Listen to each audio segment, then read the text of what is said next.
Is it recording? Hi, YouTube. I'm Anthony. I'm Monica. And we're the cooks. Okay, so look at you just smiling. Stop smiling. Okay. See how she's doing that little smile thing? Why are you smiling? Are you flirting with me? A little bit? You flirting with me a little bit? Just a little bit. Ain't nothing wrong with flirting with me a little bit. Okay. All right. You can flirt with me a lot. You know why there's nothing wrong with flirting with me a little bit or even a lot? There's nothing wrong with flirting with me a little bit or a lot because we're married. And that's what you're supposed to do. As a married couple, you're supposed to flirt with the one that you love. Flirting. Okay, so flirting. I have the definition right here. Looked it up. Keep smiling. I'm smiling. Okay. Flirting is a social and sometimes sexual activity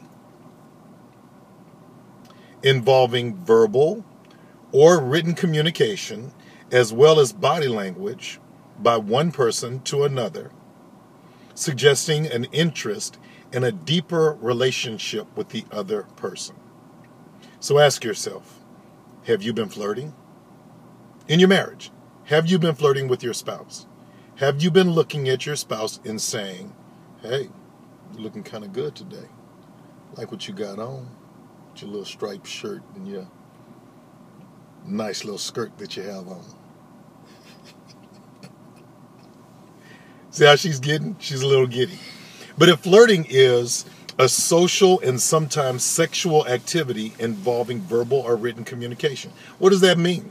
So ask yourself, when you are with your spouse and when you're not with your spouse, are you flirting with your spouse? Do you send her or do you send him little text messages that say, hey, can't wait to see you tonight? Or, hey, you really look good this morning when you were walking out of the house. Or, hey, I don't know, give me some ideas. I'm just saying this is something that you really have to watch because sometimes we can tend to flirt with other people in a playing type of way more so than we do with our spouse. Which is not good. Which is not good. Because, I mean, let's face it. Everybody likes to feel wanted. Everybody likes to feel desired. Everybody likes to feel that they are still attractive to other people. I mean, it's human nature.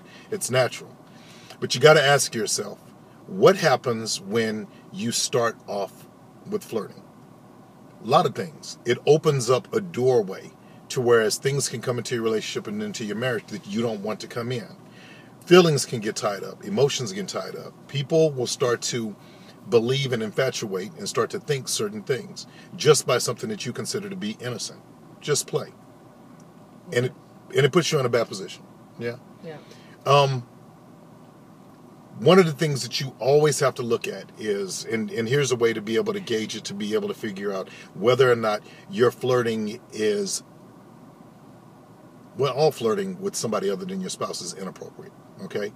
But sometimes we tend to not be able to figure out when have we crossed the line. So I'm going to tell you a way that was given to me that's a very easy gauge. Happened when I first got married, and I was at work one day, and I got a call. And the call was from an ex-girlfriend. And she called me at work, because that's the number that she had. And she called me up and said, hey, I'm going to be in town. I'd like to get to see you. And I'm like, okay. Now, mind you, I'm newly married. And so I'm like, well, okay. And she was like, well, let's go out to lunch just to get caught up. Old time's sake. Friends. Do you see that? You see that? Friends. You saw that, right? Friends. So I'm like, okay, yeah. So a buddy of mine came to me the same day and he was like, hey, man, what are you getting ready to do for lunch? I was like, oh, well, I'm going to go have lunch with, an old friend. He's like, old friend? What old friend? I said, old girlfriend from way back in the day. I was like, it's nothing. She's just a friend. And my buddy looked at me and he said, okay, so tell me this. If because he reminded me, he's like, you're married, right? I'm like, yeah, I ain't planning on doing nothing bad. He was like, well, if your wife wanted to go have lunch with one of her ex-boyfriends, how would you feel about that? I was like, that wouldn't be cool. He said, so you would have a problem with her going out to eat lunch just innocently with an old friend who just so happened to be a boyfriend. I'm like, no, I wouldn't be cool with that. So my friend looked at me and said, whenever you think about doing something with your spouse, I mean, whenever you think about doing something with someone other than your spouse, imagine your spouse doing that thing. And if you imagine your spouse doing that thing and you're still okay with doing it, that's your gauge. I was like, wow. He kind of broke it down a little bit. So I said, okay. So I honestly sat there at my desk and I started thinking, okay, if I thought about, imagined my wife going to lunch with one of her girlfriends, wouldn't have a problem with that.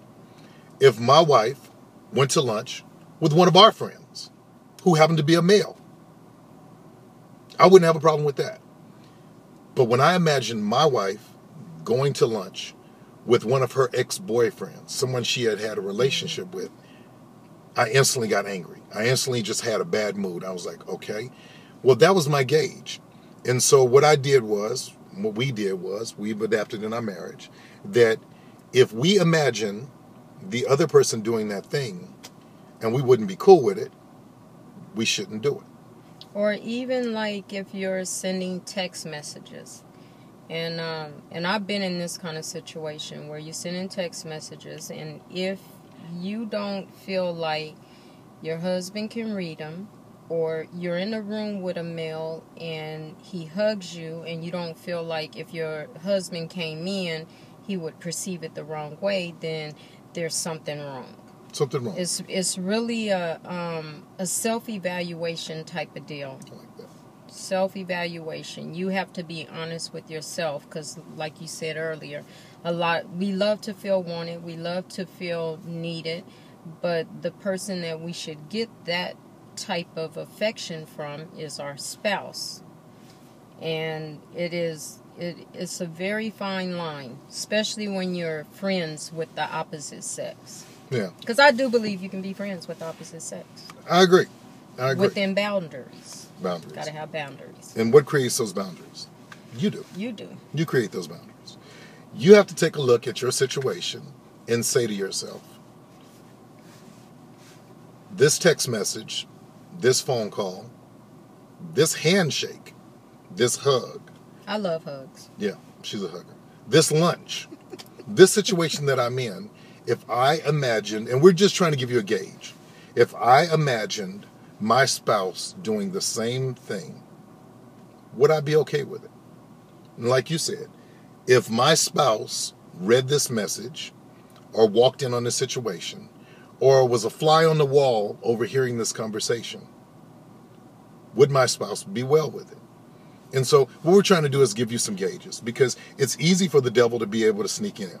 It really is. Especially if you're in a marriage and you already don't have communication, or you already are not getting the affection that you want. Mm-hmm.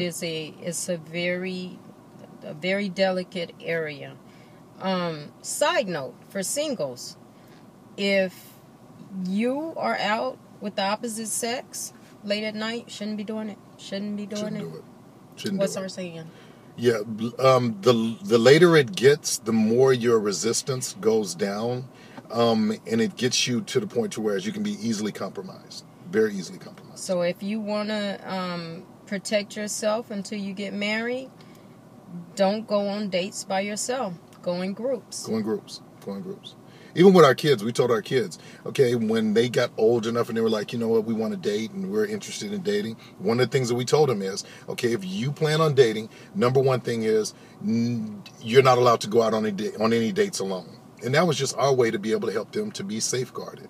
And when they moved out of our house and became adults, we told them, when you go out on dates, if you put yourself in a position to where you're going out with somebody alone and you're spending a lot of quality time alone with them, and the later it gets, you put yourself into a position to where you open up doors for a lot of bad things.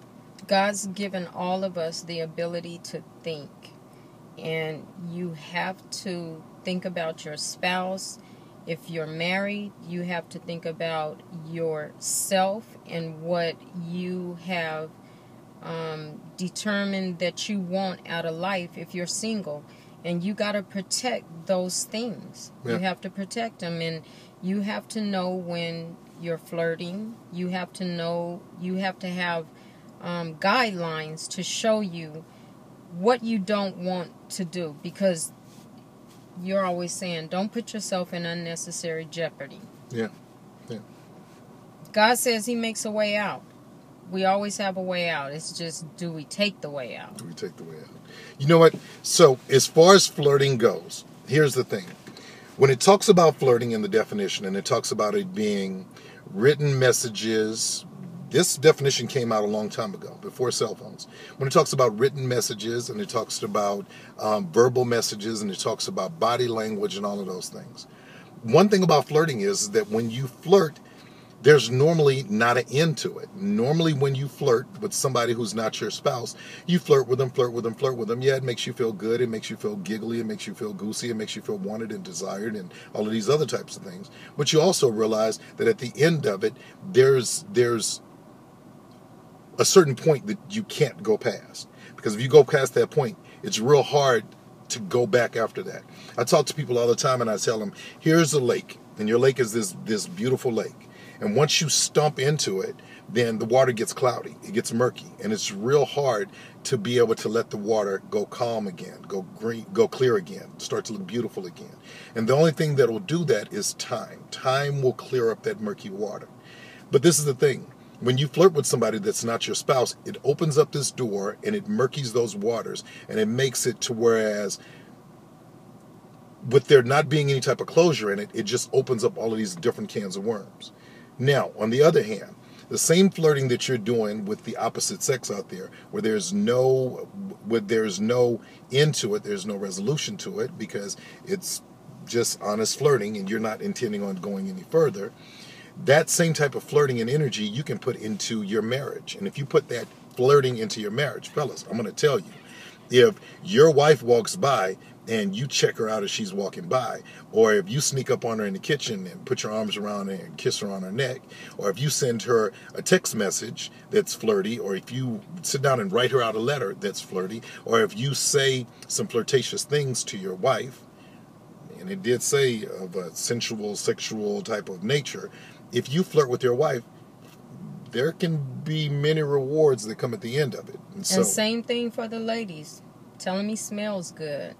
Just walk by and touch him. Sit next to him while he's looking at TV. It's a whole bunch of different ways to flirt. And snuggle. I like that snuggling thing. That cuddling thing. Yeah. Right. That cuddling thing. Because if you cuddle with me, I'll rub your feet. So these are just some suggestions and some tips and some reminders of ways to be able to enrich and renew and keep your marriage thriving. And also, these are ways to be able to keep the devil from being able to enter into your marriage and be able to do the thing that he wants to do. He wants to kill, steal, and he wants to destroy your relationship. And so one of the easiest ways to keep him from being able to destroy your relationship is not give him any leeway.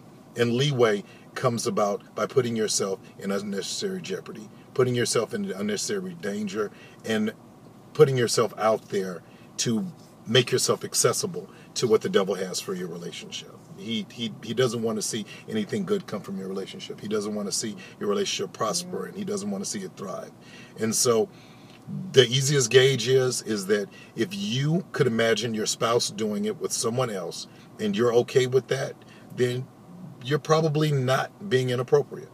If you could imagine your spouse sitting there watching the interaction between you and another person, and you'll be fine with them being there, or you'd be fine with them reading that text message, or you'd be fine with them reading that letter, or you'd be fine with that conversation, or you'd be fine with that hug, or you'd be fine with that handshake that lasts a little bit too long. If that's the case, then you're probably not being inappropriate. But those are some gauges to be able to tell. Did you want anything else? No? I think we did good. I think we did good.